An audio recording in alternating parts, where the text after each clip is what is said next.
तो आज मैं लेकर आई हूँ मेथी मठरी की रेसिपी। मैंने इसे 3 तरह से बनाया है।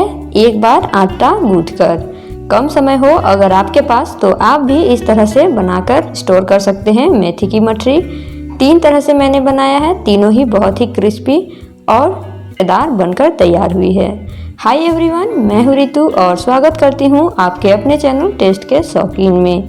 तो आप सभी से रिक्वेस्ट है, अगर आपको मेरा वीडियो हेल्पफुल लगता हो तो प्लीज़ इसे लाइक, शेयर और सब्सक्राइब करना ना भूलें। तो चलिए मेथी मठरी बनाना स्टार्ट करते हैं। तो इसे बनाने के लिए मैं ले रही हूँ मेथी, और ये मेथी का मैंने सिर्फ पत्ता ही लिया है, डंठल इस पर से हटा दिया है। तो डंठल इस पर ना डालें, इस तरह के छोटे डंठल का यूज़ आप कर सकते हैं क्योंकि ये सॉफ्ट होते हैं। अब इन्हें काट लेंगे। तो देखिए मैंने इसे बारीक काट लिया है और ये 1 कप भरकर है। आप इसकी क्वांटिटी कम या ज़्यादा रख सकते हैं अपने अनुसार। तो अब इसे भून लेंगे। तो मैंने गैस पर रख दिया है पैन, और पैन गर्म हो गया है। इस पर घी डाल देंगे 1 चम्मच। आप इसके जगह पर रिफाइंड ऑयल का यूज कर सकते हैं। घी गर्म हो गया है, इस पर डाल देंगे जीरा और थोड़ा हींग। जीरा फ्राई हो गए हैं, इस पर मैं डाल दूंगी मेथी जो हमने अभी बारीक काट कर रखा हुआ था। तो इसे ज़्यादा देर तक नहीं भूनना है, बस 2 से 3 मिनट के लिए भून लेंगे लो फ्लेम पर। इससे इस पर से सारा कड़वाहट निकल जाता है। और देखिए मैंने इसे 2 से 3 मिनट के लिए भून लिया है। अब गैस ऑफ कर लेंगे, इसे साइड कर देंगे। अब मेथी मठरी के लिए आटा लगा लेते हैं। तो मैंने एक बड़ी सी थाली ले ली है और इस पर डाल देंगे 2 कप मैदा। मैं इस पर आटा भी मिलाऊंगी, आप चाहें तो सिर्फ मैदा से बना सकते हैं। 2 कप मैंने मैदा डाला है और 1 कप मैं इस पर डाल रही हूँ गेहूं का आटा। और साथ ही मैं डालूंगी 1/2 कप सूजी। इससे बहुत ही क्रिस्पी बनेंगे मेथी की मठरी। तो अगर आपके पास बारीक सूजी है तो कोई बात नहीं, आप इसे बिना पीसे ले सकते हैं। अगर मोटी सूजी है तो एक बार इसे पीस लें। अब मैं डालूंगी 1 चम्मच अजवाइन, हाथों से इस तरह से क्रश करके। इससे मेथी मठरी पर बहुत अच्छा टेस्ट आता है। साथ ही मैं डाल रही हूँ 2 चम्मच तिल सफ़ेद वाले, स्वाद अनुसार नमक, काली मिर्च पाउडर। आप चाहे तो काली मिर्च को क्रश करके डाल सकते हैं, मैं इसका पाउडर डाल रही हूँ। तो आप चाहे तो इस पर लाल मिर्च पाउडर या हरी मिर्च को बारीक काट कर डाल सकते हैं। मैं मिर्च यहाँ नहीं डाल रही हूँ, आप अपने अनुसार यहाँ तीखा डाल सकते हैं। अब मैं इस पर डाल दूँगी मोयन के लिए रिफाइंड ऑयल 5 से 6 चम्मच। आप घी का यूज कर सकते हैं, उससे ज़्यादा टेस्टी बनेंगे। अब इस तरह से दोनों हाथों से इसे रगड़ रगड़ कर मिला लेंगे। और देखिए इस तरह से इसे चेक कर लेंगे कि मोयन हुआ है या नहीं। इस तरह से जब आटे का लड्डू बन जाए तो मतलब ये मोयन हो गए हैं। इस पर थोड़ा थोड़ा पानी डालकर इसका सख्त सा आटा लगा लेंगे। तो इस पर बिल्कुल भी ज़्यादा पानी ना डालें, वरना ये गीले हो जाएंगे और मेथी मठरी हमारे क्रिस्पी नहीं बनेंगे। तो इस पर ज़्यादा पानी का भी यूज़ नहीं होता है। और देखिए मेथी मठरी में बना रही थी और मेथी डालना ही भूल गई। तो अब इस पर डाल देंगे मेथी जो हमने भून कर रखा था, और सख्त सा आटा इस तरह से लगा लेंगे। तो देखिए मैंने कितना सख्त सा आटा लगाया है। तो इसी तरह से आटा लगाएंगे और अब इसे साइड पर रख देंगे और इसका तैयार करते हैं साटन। तो मैंने ले लिया है 4 चम्मच मैदा और इस पर डाल दूंगी 2 चम्मच घी। तो घी इस तरह से होना चाहिए, तो मेल्ट घी ना ले, इस तरह का घी होना चाहिए। अब इन दोनों को मिला लेंगे अच्छी तरह से, एकदम क्रीम के फॉर्म पर इस तरह से आ जाना चाहिए। और ये मिलाते मिलाते इस तरह से हल्के हो जाते हैं। तो इसी तरह से इसे तैयार कर लेंगे। तो साटन भी तैयार है। एक बार फिर से इस तरह से आटा को मसल लेते हैं और इसे बेलन की तरह लंबा कर लेंगे ताकि इसके लोई निकालने में आसानी हो। तो ये इतने सख्त हैं कि हाथों से इसके लोई निकालने से अच्छे हैं चाकू से काट कर इसके लोई निकाल लें।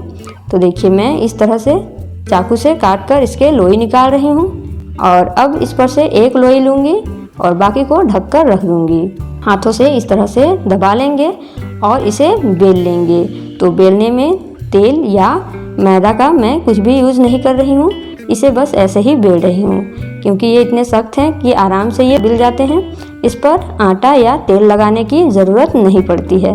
और दूसरा वाला भी इसी तरह से तैयार करेंगे। बराबर साइज में 2 रोटियां इस तरह से मैं बेल लूँगी, क्योंकि मैं यहाँ बना रही हूँ 2 लेयर वाला मठरी। दोनों रोटियां तैयार हैं। अब इस पर से एक रोटी लेंगे और इसके ऊपर लगाएंगे साटन।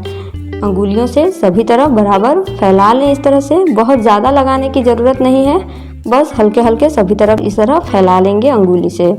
अब इसके ऊपर रख देंगे दूसरी रोटी और हाथों से इस तरह इसे दबा लेंगे ताकि एक दूसरे से ये चिपक जाए। और अब इसे बेल लेंगे सभी तरफ, तो किनारों पर और बीच में सभी तरफ इस तरह बेलें। कहीं से मोटा या पतला नहीं होना चाहिए। तो देखिए इतना पतला मैंने इसे बेल लिया है। अब इस तरह का कोई जार का ढक्कन या आपके पास कोई गिलास हो तो उससे इस तरह का शेप इसे दे सकते हैं। तो मैं ले रही हूँ जार का ढक्कन और उसी से इस तरह से काट लूँगी और चांद के शेप का मठरी तैयार है। इसे रखेंगे साइड पर और फिर से लेंगे एक लोई और उसे भी बेल लेंगे। तो मैं इसे स्क्वायर शेप में बेल रही हूँ और 2 रोटियां मैं स्क्वायर शेप में बेलकर तैयार कर लूँगी। एक रोटी इस पर से लूँगी और इसके ऊपर लगाऊंगी साटन और अंगुलियों से इस तरह से फैला लूँगी। और देखिए अब इससे मैं रोल कर लूँगी रोटी को। तो इसे दबाते हुए इस तरह से रोल करेंगे और किनारों को इस तरह से दबाते जाएंगे ताकि ये शेप में आ जाए और किनारे वाले पतले मठरी ना बने। तो इसी तरह से इसे एकदम टाइट रोल करेंगे हाथों से दबाते हुए। और देखिए रोल हो गए हैं। अब इसे कट कर लेंगे। तो हाफ इंच की दूरी पर मैं इसे काट रही हूँ। अगर आपको मोटी मठरी चाहिए तो आप इसकी मोटाई ज़्यादा कर सकते हैं। देखिए कितने अच्छे लेयर आए हैं इस पर से। अब एक इस पर से लेंगे और हाथ से दबा लेंगे। आप चाहें तो इसे हाथ से बस दबाकर भी मठरी बना सकते हैं या इस तरह से बेलकर इसे पतले कर सकते हैं, लेकिन मैं इसे नहीं बेल रही हूँ, इससे बहुत ही पतले मठरी बनेंगे और मुझे पतली मठरी पसंद नहीं है। तो इस तरह से थोड़े मोटे ही रखूँगी। मैं सिर्फ हाथ से ही इसे दबाकर बनाऊँगी। और तीसरे तरीके से मैं बना रही हूँ, वो भी इसी तरह से बेलकर इस पर साटन लगाऊंगी और रोल करके इसे भी लंबे बेलन की तरह बना लूँगी। और सेम उसी तरह का प्रोसेस है। इस पर से एक निकालूंगी और हाथ से दबाकर इसे पहले चपटा कर लेंगे, उसके बाद बेलकर छोटी सी पूरी बना लेंगे। अब इस पर भी लगाएंगे साटन। तो पूरा नहीं लगाना है, इस पूरी पर आधे पर साटन लगाना है और इसे फोल्ड कर लेंगे और फिर से आधे पर लगाएंगे और फिर से इसे फोल्ड कर देंगे। और देखिए इसे हाथ से थोड़ा दबा देंगे और तैयार है तीसरे तरीके का मठरी।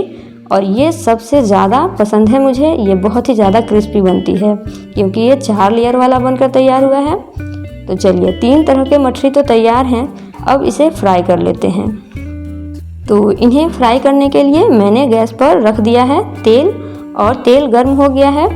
तो एक मठरी यहाँ डालकर मैं चेक कर लूँगी और देखिए इसी तरह का तेल गर्म होना चाहिए।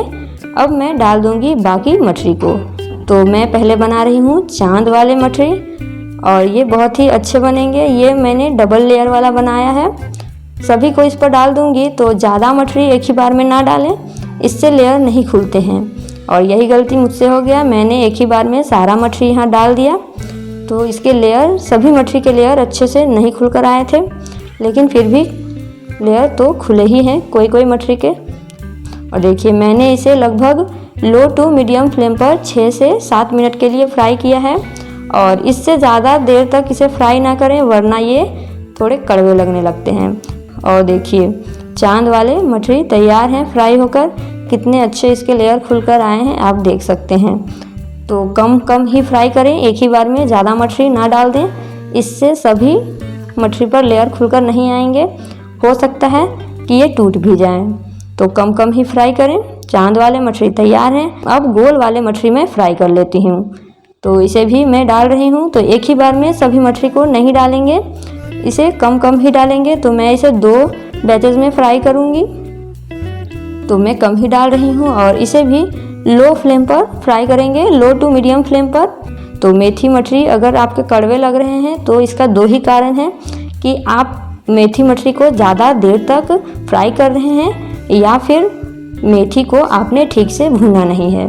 तो मेथी को 2 से 3 मिनट के लिए भून लें लो फ्लेम पर। और मेथी मठरी को ज़्यादा देर तक फ्राई ना करें, इसे सिर्फ 6 से 7 मिनट के लिए ही फ्राई करें। ज़्यादा डार्क कलर आ जाने से ये कड़वे लगने लगते हैं। मैंने फ्राई कर लिया है मेथी का मठरी और देखिए ये कितने अच्छे लग रहे हैं, बहुत ही क्रिस्पी बनते हैं ये।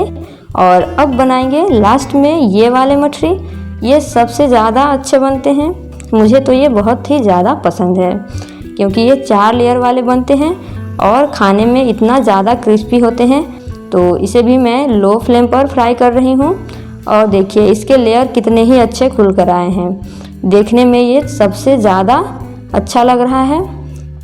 तो मैंने इसे भी फ्राई कर लिया है 6 से 7 मिनट के लिए और इसका कलर हल्का डार्क हो गया है, लेकिन ये बिल्कुल भी कड़वा नहीं लगा है, इसका टेस्ट बहुत ही अच्छा आया है। तीनों मठरी तैयार हैं और तीनों ही बहुत ही क्रिस्पी बनकर तैयार हुए हैं। तो आप भी इसे ज़रूर ट्राई करें और अगर आपको मेरा वीडियो हेल्पफुल लगता हो तो प्लीज़ इसे अपने फ्रेंड्स और रिलेटिव्स को भी शेयर करें ताकि वो भी इसे एंजॉय कर सके। तो आप कौन सी मठरी बना रहे हैं कमेंट करके ज़रूर बताएं। वीडियो देखने के लिए धन्यवाद।